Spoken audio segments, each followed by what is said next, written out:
The air inside the El Capitan Theater was a familiar blend of laughter and warm studio lights, the kind of atmosphere that promised an evening of charm and easy television. The band played a jazzy, up-tempo version of a Motown classic as the audience, a mix of locals, tourists, and loyal fans, settled into their seats. On cue, Jimmy Kimmel stepped onto the stage with his trademark grin, a mix of mischief and practiced ease, and launched into his opening monologue, a blend of politics and punchlines delivered with the confidence of someone who'd done this 1,000 times before. Backstage, the mood was more restrained. Denzel Washington, dressed in a dark tailored suit with a charcoal sheen, stood calmly with his publicist and 2 members of his team. He was there to promote his latest film, a deeply personal drama about a father and son struggling to reconcile after years of silence and pride.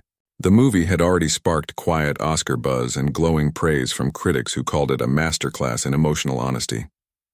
Denzel, who directed and starred in it, was proud, not for the awards chatter, but because it told a story about broken people trying, imperfectly, to heal. A production assistant with a clipboard poked her head into the green room. 5 minutes, Mr. Washington." He nodded politely and turned to his publicist. "How's Jimmy tonight?" She smiled tightly. "Polished.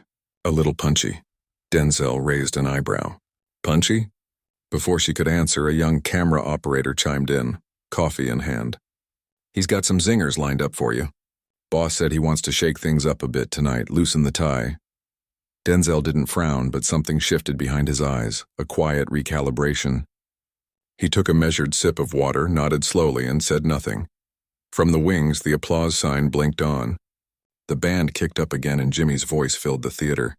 "Ladies and gentlemen, please welcome an Academy Award winner, one of the greatest actors of our time, the one and only Denzel Washington." The applause was thunderous. Denzel stepped into the light with calm authority, his presence grounded, his smile measured. He waved to the audience and walked to the desk with the slow, deliberate rhythm of a man who's never had to chase attention. Jimmy greeted him with open arms, the hug big enough to feel rehearsed. Denzel returned it graciously, though with restraint. As they sat, Jimmy leaned in. "Man, it's good to have you here. I've been looking forward to this." Denzel smiled. "Appreciate the invite. Always enjoy our chats." Jimmy grinned. "Congratulations on the film, by the way. I saw it last weekend. Had me tearing up like a baby. Powerful stuff." Denzel folded his hands. "Thank you. It's a story I've wanted to tell for a long time. Something quiet. Something honest." Jimmy tapped his cue cards lightly. "Honest, that's a good word for it." There was a pause, just a touch too long. The kind that didn't belong in friendly banter.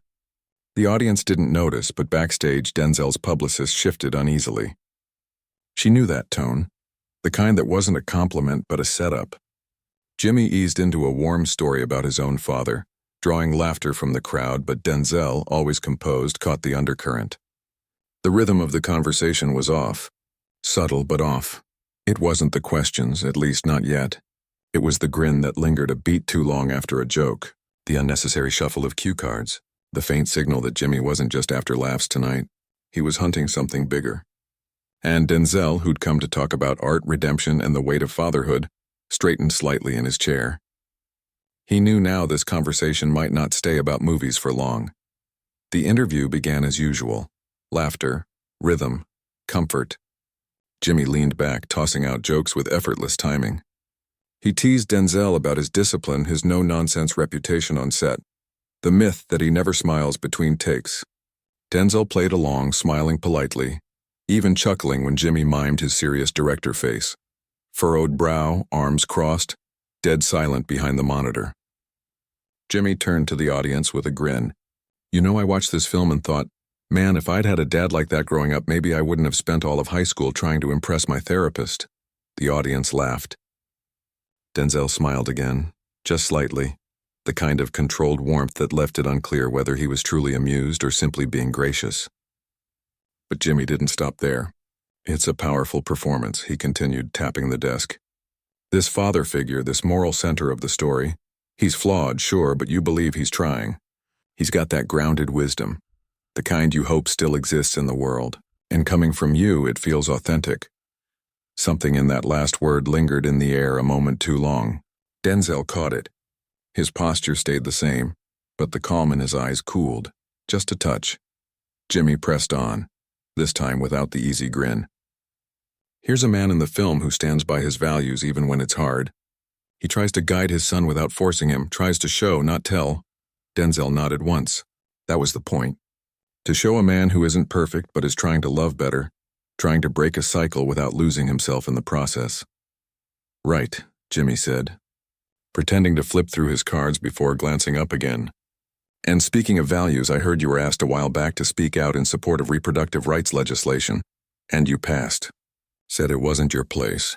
That must have been a tricky decision. The shift was subtle but unmistakable. The air in the studio tightened. The audience wasn't sure whether to laugh, clap, or stay silent. They chose silence. Denzel looked at Jimmy, his expression unreadable. I'm here tonight to talk about a film, he said calmly. A story about healing, not politics. Sure, Jimmy said, raising his hands in mock surrender. I get it. But I just think it's interesting. You play this principled man on screen. This father who fights for his family, who stands up for what's right. But when it comes to real-world issues, ones that affect millions of women, you're neutral. Doesn't that feel like a contradiction? Denzel didn't flinch. I don't think being an actor means I have to take public positions on every issue, he said evenly. Especially when those positions get reduced to sound bites instead of conversations. Jimmy leaned forward, the smile gone. But don't you think silence can sometimes be taken as complicity? You've got this incredible platform. People listen to you. I'm aware of that, Denzel replied. And I use that platform to make stories that matter, to speak to people's hearts, their hopes, to challenge them to think. I'm not running for office. I'm trying to make art. The tension in the room shifted again, tight, controlled, almost invisible, but present. Jimmy smiled, though it wasn't quite the same smile as before. There was something sharper behind it now. I guess I'm just wondering, he said, voice soft with feigned curiosity, where the line is for you between the artist and the citizen. Because to a lot of people those lines are blurred, especially now. Denzel nodded slowly. I understand that. But I also think the moment we demand artists become spokespeople for every cause, we risk turning their voices into performance. People don't need my opinion on every issue. They need truth. And sometimes the truth lives in the silence between statements. A low murmur rippled through the audience. Someone coughed. Someone else shifted in their seat. Jimmy glanced down but didn't touch his cue cards. I hear you, he said quietly. I do. But I also think you're Denzel Washington. You're not just anybody. Your silence matters. Denzel leaned back, calm and steady. And so does the intention behind that silence, he said. I speak when I have something to say that might help, not when I'm pushed into it for ratings or applause. There it was, the jab, delivered with absolute civility. Jimmy blinked, regrouped, then laughed too quickly. Whoa, all right, that one's going viral. The audience chuckled, grateful for the release, but the mood didn't return to normal. The warmth, the easy flow of late-night charm, it had frayed at the edges. What remained wasn't open hostility, but the quiet, undeniable awareness of two men sitting across from each other, realizing they had entered this conversation with very different ideas of what honesty meant. And Denzel, the artist who came to share a story about brokenness and reconciliation, was beginning to understand that tonight he was the story, whether he'd agreed to be or not. Jimmy's smile didn't waver, but his eyes flicked briefly off stage, the instinctive glance of a man checking to see if the producers were still with him. They were. The red light on the main camera blinked steadily. The audience, though quieter now, leaned forward with a sharper kind of attention, the kind that fills a room just before something tips. Jimmy reached beneath the desk and pulled out a tablet one of his staff had slipped there earlier. This made the rounds a few years back, he said. Maybe you remember it. He tapped the screen, and behind them, on the massive monitor looming over the set like a silent judge, a clip began to play. The sound faded in slowly. Denzel appeared on stage at what looked like a church or university event, the video grainy, clearly filmed on a phone. His voice, calm and deliberate, carried through the theater. We've forgotten in this country what it means to raise a family with structure, the Denzel on screen said. A father and a mother. Respect, discipline, love, yes, but responsibility too. That's how I was raised. That's how I raise my kids. The clip cut off before he could say more. The silence that followed wasn't hostile. It was heavy, expectant. Jimmy let it linger just long enough. That was from 2015, he said lightly. You were speaking at an event for a faith-based education group. Pretty passionate words. Denzel didn't move. His expression was steady, though the smile was gone. Do you stand by that today? Jimmy asked. That whole father and mother structure? Some people thought it sounded, well, exclusionary. Denzel looked directly at him. I was speaking about my own experience, he said evenly. The way I grew up. The values that shaped me. That's not a prescription for anyone else's life. It's not a law. It's a memory. Jimmy nodded slowly as if considering the response, then tilted his head. But you can see why that might rub people the wrong way now, right? Families look all kinds of different ways these days. Denzel's jaw shifted slightly. He waited a beat before answering, his voice lower and steadier. Jimmy, he said, if you're looking to stir up a scandal so you can trend for 24 hours, I'm not your source. The studio went still. Not the dramatic kind of silence, just complete. Even the band, usually ready with a light chuckle or a rim shot, froze. Denzel didn't blink. Jimmy's smile faltered for a heartbeat. I'm just asking questions, he said, a little too quickly, a little too practiced. There's a difference, Denzel replied, leaning forward slightly, hands resting on his thighs, between asking questions and setting traps. And I've been around long enough to know the difference. The tension deepened, took root. It was there in the way the audience held their breath, unsure whether to applaud or stay still, in the way the camera operators stopped whispering into their headsets, in the way Jimmy glanced toward the wings again before speaking. I think people just want to understand, he said quietly. When someone like you, respected, admired, talks about values but avoids taking stances, it can feel like you're dodging. Picking and choosing. Denzel tilted his head, not in confusion but in patience. Picking and choosing, he repeated. You mean not stepping into every political minefield someone else lays in front of me? Jimmy tried to laugh, but it came out thin. I mean, look, you're a storyteller, a truth teller. Don't you think people deserve the whole truth? I think people deserve to be treated like adults, Denzel said. To hear a story, reflect on it, and come to their own conclusions. They don't need me telling them what to think. That's not truth. That's agenda. The room was silent again. You could hear the faint hum of the studio lights, the quiet shuffle of a shoe against the floor. Jimmy adjusted his lapel mic. But you don't think it's a cop-out to say nothing? To stay neutral? There's a difference between silence and neutrality, Denzel said. And another between neutrality and dignity. I came here tonight to talk about a film that asks people to feel, to reckon with their own lives. And instead you're dissecting words from nearly a decade ago as if they're courtroom testimony. It's just context, Jimmy said, but the confidence had slipped.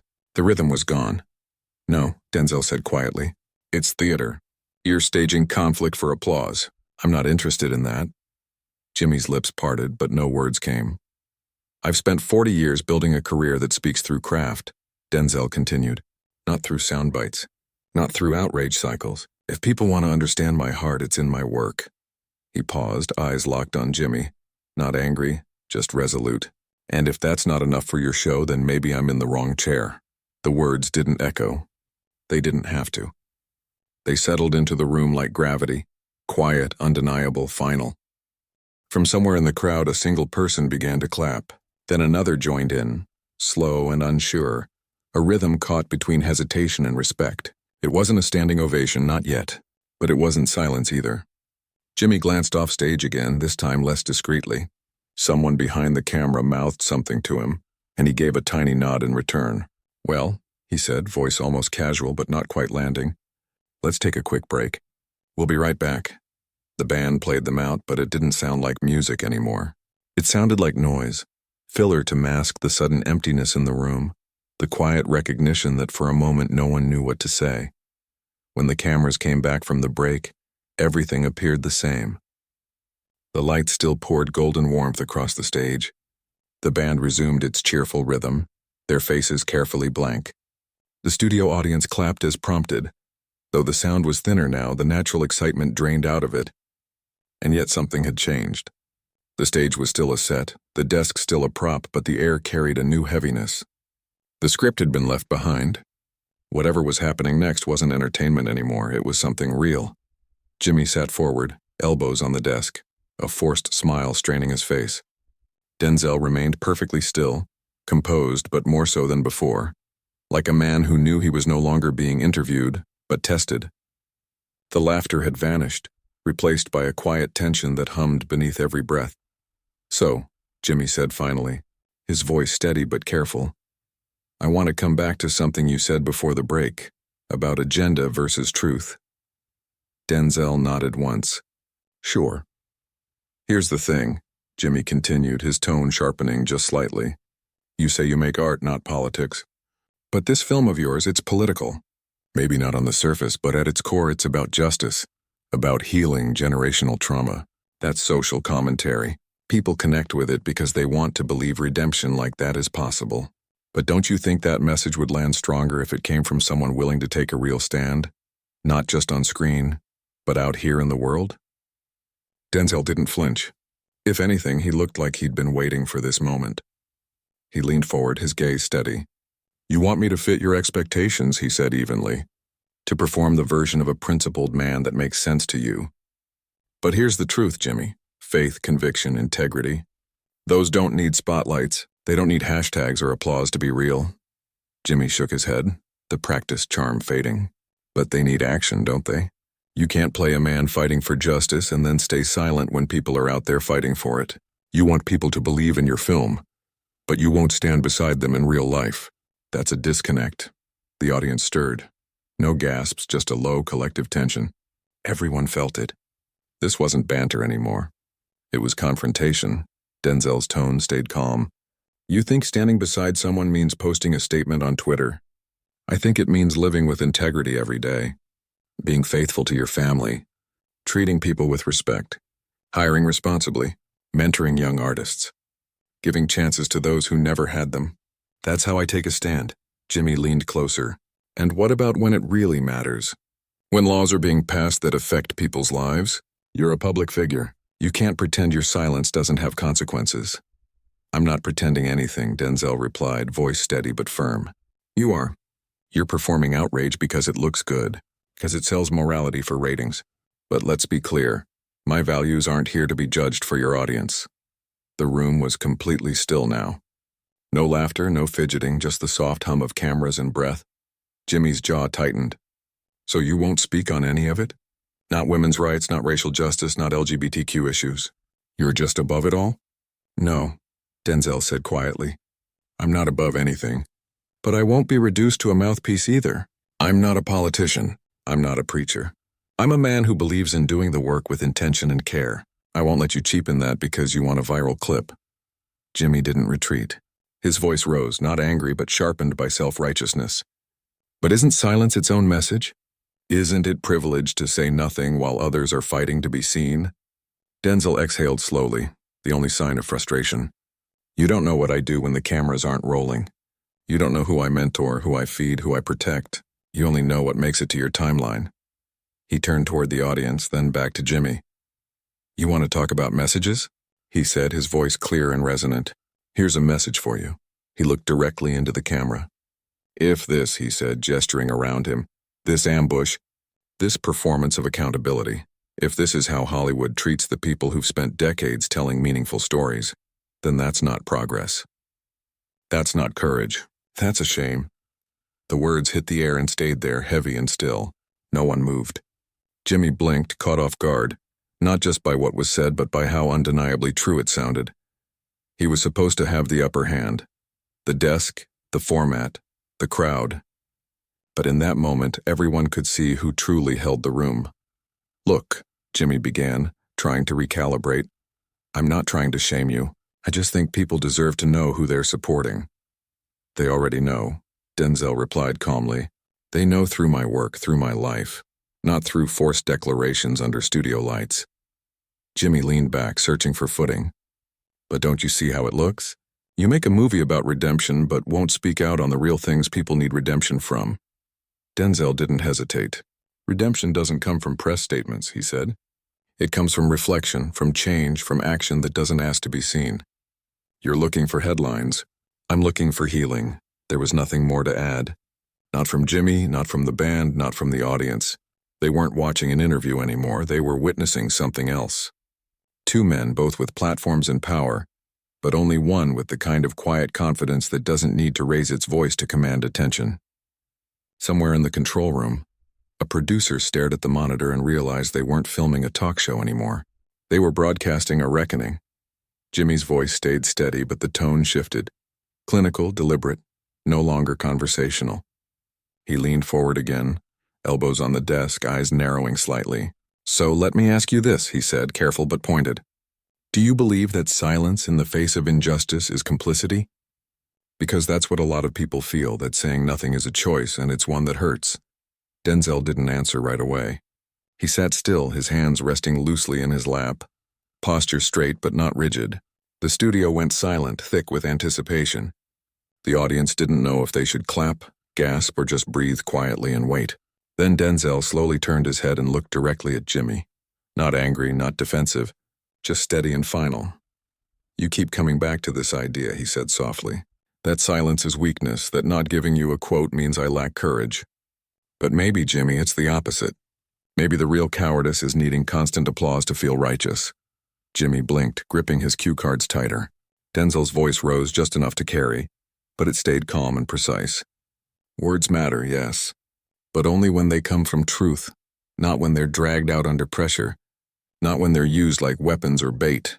He paused, then added quietly, "Words are powerful, but only when they're chosen, not extracted." A murmur rippled through the audience, a low wave of understanding. Something had shifted, not in anger, but in clarity. Jimmy straightened, a flicker of uncertainty crossing his face. He tried to recover, reaching for that familiar tone of righteous insistence. "But don't you think people deserve more than art?" he asked. "Don't they deserve a voice that stands beside them, that fights for them, especially from someone who claims to stand for values?" That was the breaking point, the moment before the glass shatters. Denzel sat back slightly, took one steady breath, and then stood. He didn't storm off.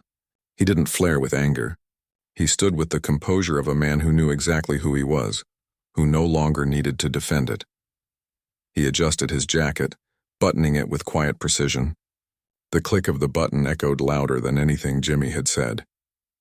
Then he turned to the audience, his voice filling the room, not raised but resonant, every syllable clear. "I came here tonight," he said, "to talk about a film. A story that means something to me.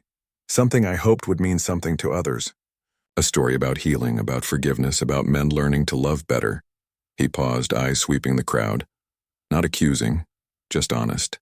"I didn't come here to be interrogated, to be boxed into sound bites or turned into a symbol in someone else's argument."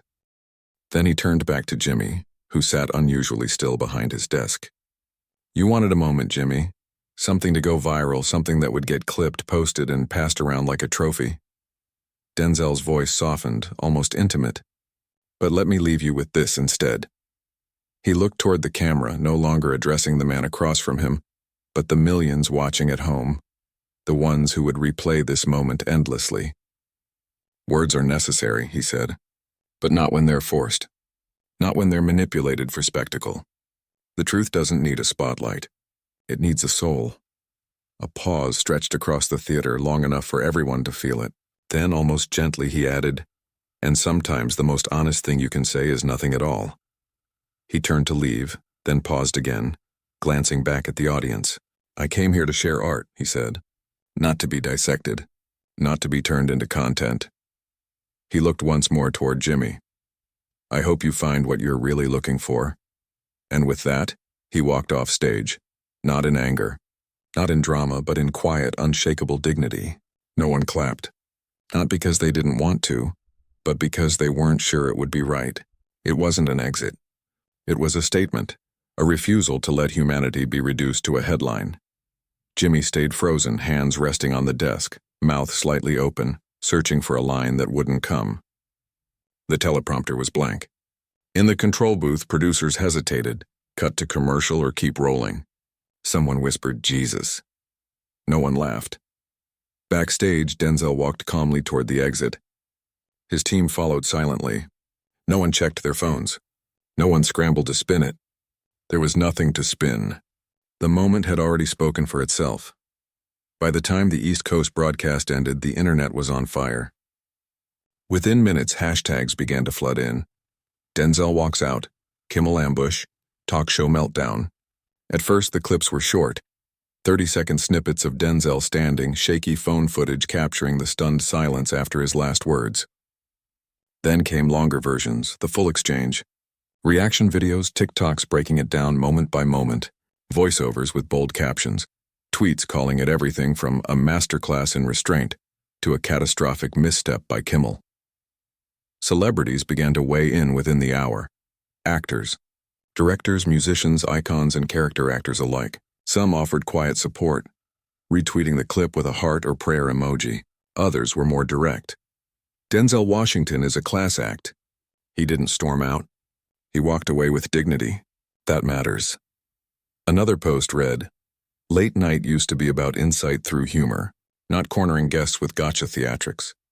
Even a few studio executives, quoted anonymously, called the moment uncomfortable, avoidable, and not what this industry needs right now. But not everyone sided with him. A second wave came fast, defenders of Kimmel claiming he was the one speaking truth to power. Hashtags like Kimmel held him accountable and silence his complicity trended alongside. Progressive commentators accused Denzel of hiding behind vagueness, of evading moral clarity. Being apolitical is a luxury, one wrote. That's what this moment exposed. Others praised Kimmel for asking the hard questions most hosts avoid. Still, the loudest conversation wasn't about taking sides. It was about what the moment itself revealed. Headlines captured it in stark simplicity. Talk show turns tribunal when late night stops being funny. Another read, Denzel didn't walk out. He walked through fire. Think pieces poured in from every direction. Cultural critics debated whether artists owed the public political transparency. Media scholars dissected how late-night television had shifted into viral battlegrounds. Former producers gave insider takes about how often guests were misled about tone, and through it all, Denzel said nothing. No statement, no tweet, no interview. His team released only one line. Mr. Washington stands by his words and remains focused on the release of his film. The silence only fueled the story. His refusal to engage became its own headline. Yet somehow that silence felt louder than all the noise, steady, grounded, complete. It was as if he had already said everything that needed to be said. The rest wasn't discourse anymore. It was just echo, not because of scandal, but because of precedent. What had unfolded on that stage was bigger than a clash between two men. It exposed a widening fault line between performance and principle. People began asking harder questions. What does it mean to invite a guest for conversation and then cross-examine them? Where is the line between accountability and ambush, between entertainment and exploitation? Even those who rarely watched late-night shows found themselves replaying the clip, not for the drama, but for the stillness. The way the room shifted when Denzel stopped speaking, the silence that seemed to hold its breath. A journalist on a major morning show captured it perfectly. It wasn't a meltdown, it was a moment of clarity. And it left everyone wondering who decides how truth should be delivered, and what kind of truth we actually want. There were no simple answers, but one thing was clear. It was no longer about a movie, a host, or a guest. It was about something deeper. The echo of that silence would outlast every headline. 3 days later, the premiere took place at a quiet theater in Westwood, far from the noise of studios and speculation. Cameras flashed and microphones hovered, but Denzel carried the same calm presence he always had. There were no statements, no subtle jabs, just pride in the work. When asked if he had anything to say about what happened on Kimmel's show, he offered a single line, steady and certain. The art speaks loud enough. He smiled, posed for a few photos, and moved on. Inside, as the lights dimmed and the film began, the audience wasn't just watching a story about fathers and sons. They were witnessing conviction translated into art, a man's refusal to let noise reshape truth. Every scene, every line seemed to carry extra weight, not because of controversy, but because it came from a place untouched by spectacle. The movie opened strong, praised for its stillness, honesty, and emotional depth. None of the reviews mentioned the interview, but many hinted at it in spirit. Quiet power is still power. Meanwhile, over at late night, something had shifted. For 2 nights after the walkout, Jimmy Kimmel's show aired without its usual energy. No mention of Denzel, no sly humor, just polite monologues and cautious smiles. The air felt thinner, The confidence muted. Viewers noticed. Online people speculated. Was he avoiding it, reflecting on it, or simply waiting for it to fade? Then came a short column buried deep in the Sunday edition of the New York Times. Its headline read, "Sometimes the person who walks away is the strongest one in the room." It named no one, yet everyone knew. The piece spoke of restraint, of grace, of the dignity that lives in silence. Between its lines, readers found the quiet conclusion to a story that had never really been about television. It had always been about character, about how a man chooses to stand or to walk when the lights are at their brightest. And in the stillness that followed, the truth lingered, unshaken, undeniable.